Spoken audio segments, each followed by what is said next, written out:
After a hiatus, we're back on WRAL Triangle and Two. I'm Mark Bergin. He's Luis Fernandez. Luis, you are boots on the ground at the ACC Tipoff event in Charlotte. Basketball season is almost here. Thank heavens. And I want to start today's conversation. Go ahead. Hop in, Luis. Hop in. I'm trying to cover up my camera as best as I can because I don't want you to see just how much of a mess this hotel room is. I've got it's two queen beds. One I was sleeping in, and the other one just has all my equipment just thrown asunder. So it's fun being out here for Charlotte. ACC Tipoff is always a good time, Mark, because you get a chance to meet or speak with on a more intimate scale some of the players and coaches involved. We're going to start with the Duke Blue Devils, your favorite, Luis, as a UNC alum, being a little facetious there. Here's what I don't understand. Cooper Flagg, he's going to be the top pick in the 2025 NBA draft. He is not there. Luis, I'm just going to be flat out honest with you. I don't understand why Duke didn't bring him along for the ACC tip-off event. He's a freshman. There's your answer. College athletics has changed a lot, but it also has not changed in the way some things are handled. Zion, his one and only year at Duke, he did not come to the ACC tip-off. This is just how things are. Instead, they're bringing two of their veteran guards in Caleb Foster and Tyrese Proctor. It doesn't surprise me too much. Cooper Flagg is going to get a lot of attention. His first game of the season, which I believe is against Maine, which is, where he's from. Once Cooper Flagg goes out and just shows off, in one of these games early on in the season, the attention's going to be there. But for now, when trying to find out the most about this team as a whole, Caleb Foster and Tyrese Proctor make a lot of sense. There a lot of where this Duke team goes will ride on the play of their veteran guards for sure. When Duke had its scrimmage the other night, Luis, who did I see highlights of on my social feeds? It was Cooper Flagg. Go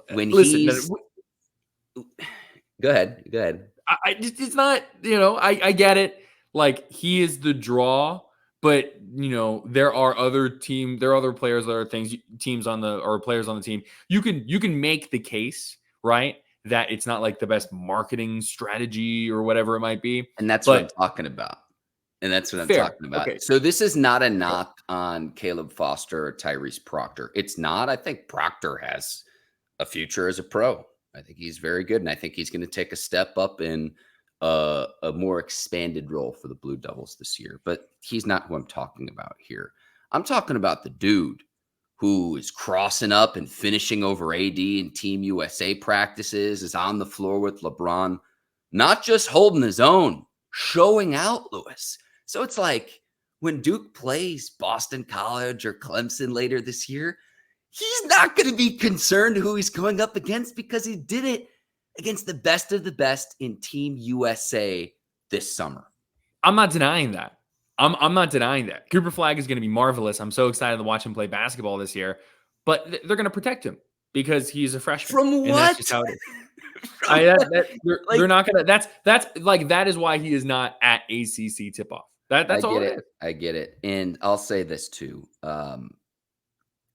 So Duke wants to bring the two guys in who couldn't knock off NC State, not once, but twice, ACC tournament and the NCAA tournament. Luis, I'll say it, but that's what I'm thinking, not just from the casual fan standpoint, but also if you're a hardcore Duke Blue Devils fan, I want to know as much as I can about this guy, Cooper Flagg. Again, it's going to be the top pick. There's a lot of excitement. When the AP poll comes out, what is it, later this week or next week, Luis, you're a voter now. I am a voter. Duke's going to be what, top 3, if not top 2? Oh, I imagine Duke's going to have all of the preseason hype for sure. I mean, with all the talent they have and everything. I believe the preseason poll is going to come out next week. But yeah, no, I mean, it once again, though, when it comes back to the question of why is Cooper Flagg not at the ACC tip-off, it is because of what the ACC tip-off serves. Duke releases so much of its own content. I don't think they're too worried about getting Cooper Flagg's name out there more because once the season gets here, it's going to be the Cooper Flagg show all the time. Yeah. It's hard to it's hard to make comparisons to Zion and his season that he had at Duke and just how much focus and attention was on him. But it's going to be in that same vein. Well, Zion was a different prospect because I remember the hype really started when we saw a locomotive freight train take off from the free throw line before the season started. It was in one of the pre-practice or preseason events, like one of the scrimmages. And it was like, how can a dude of that size and stature move like that, Lewis? And that it all took off from there. It took off from former President Barack Obama sitting at the games, and the cheapest ticket you could get to Cameron Indoor Stadium was $3,000 for that Duke Carolina game, Lewis. It's well, but that's what I'm saying. Like, it is going to be Cooper Flagg's world, and we will just be living in it. But for now, Duke wants to put the attention and focus on some of the more veteran players, which it is what it is. I got one more for you, Lewis, and we'll hop off here. Duke has another freshman we're both really excited about as well. Yeah, no, it's hold on. I'm gonna pull up his name, and I'm gonna do the pronouncer into the microphone. Excellent. Because I'm gonna butcher it and it's one of these things I'm still practicing. Ready? Khaman Maluach, freshman. I'm from South Sudan, Rumbek.